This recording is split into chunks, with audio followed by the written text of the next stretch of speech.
find it wild how Nazis can do mass protests, scream slurs about Jewish people, claim that uh, Jewish people are trying to replace white people in the United States with migrants, and say that they're Jewish space lasers starting fires and stuff like that, and nothing happens to them.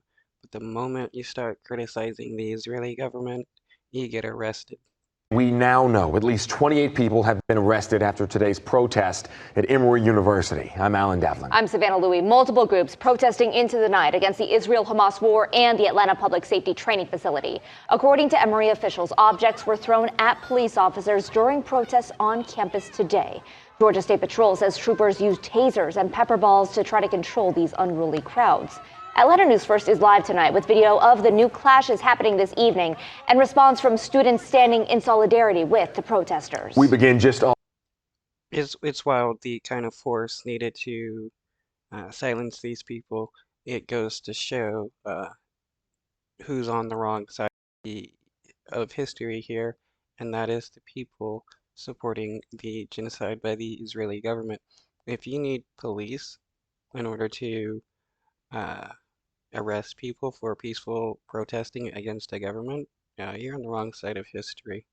Off Emory's campus with Atlanta News First reporter Blake Devine. So, Blake, you and your photographer got caught in some of that on-campus chaos tonight. Yeah, Alan and Savannah, it got a little bit rowdy tonight here on campus at Emory. Another pro-Palestine rally taking place in the early evening. My photographer Joe was actually hit by some sort of gas that caused him to cough. He's okay now. But when that happened, a lot of the kids in the crowd started to disperse. Now, this all took place after what we saw earlier today here on campus this morning. Now, that's when we saw several arrests taking place, including students, professors, and even a department chair arrested by police this morning while protesting the war in Israel. And earlier, Again, if Nazis were to protest against Jewish people, screaming anti-Semitic slurs and stuff, then what would happen? They wouldn't get arrested. They wouldn't be tear gassed or anything like that. They would be allowed to protest. This evening, we also attended a Passover gathering as an Israeli-owned shop in Emory Village.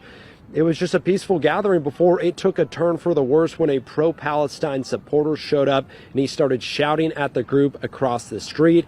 Then back on Emory's campus, chaos continued between students and police as the sun set. We talked to both sides and asked their thoughts on today's events.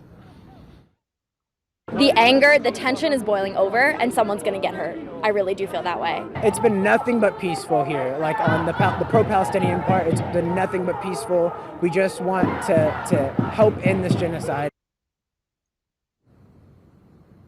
Now, we were told that the Georgia State Patrol troopers were among those on campus earlier today. Troopers tell us they used a taser on at least one person, and there's no word yet on if any